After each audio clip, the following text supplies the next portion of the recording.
আমরা একটু আগে বড় সে পাথরটা দেখে এসেছিলাম। নদীর নিচে নামলে দেখা যায় কি পরিমাণ পাথর। অনেকগুলো পাথর এখানে আছে, অনেক পাথর, পাথর কাটা সে পাথর।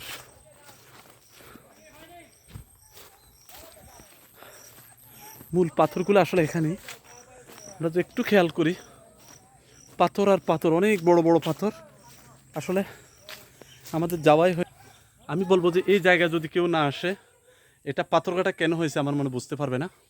এখন পাথর দ্বারা ঘাট পুরাটা জায়গায়। এখানে সামান্য 1 2 3 4 5 6 7 8 এখানে অসংখ্য পাথর, অসংখ্য। আসলে এটা পুরো একটা দিনের সফর, কিন্তু আমার হাতে সময় নেই।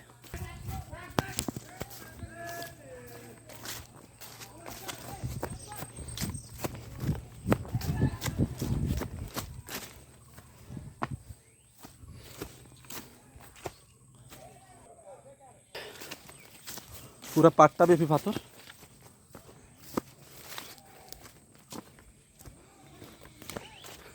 বুঝতে পারলাম।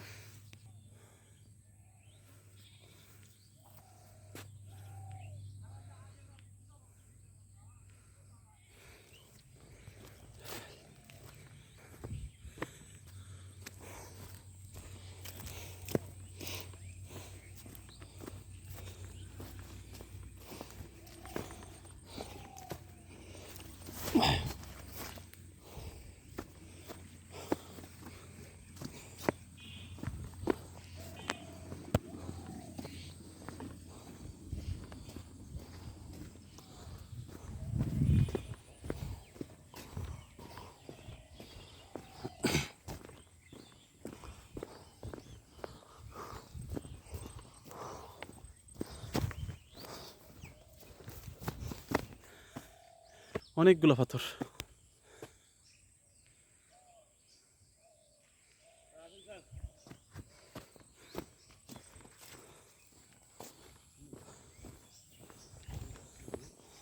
আরে পাথর তো এর দিকে না, ওই সাইডে না পাথর, পাথরের নিচে জায়গাটার মধ্যে পাথর।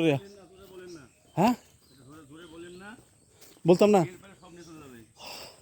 কি একটা দৌড় মারছে। এই লম্বা পাথরটা না, এই পাথরটা দেখি মানুষের ভিতরে যায়। ও শোনেন, কি দৌড়টা দিছে জানেন?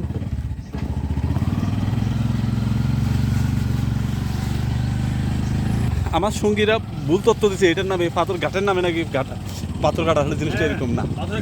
এই পাথর, এই যে বড় বড় পাথরগুলো দেখা যাচ্ছে, এটার নামে আসলে মূলত পাথর। এই এখানে অনেক পাথর, সেখানে পাথর ছড়িয়ে ছিটিয়ে আছে। হ্যাঁ, আপনি যত ঘাট দেখেন সবগুলো সিমেন্ট তৈরি, কিন্তু পাথর দিয়ে দিলে পাথর ঘাটা। পাথর আর ওই সাত মাথাতে একটা পাথর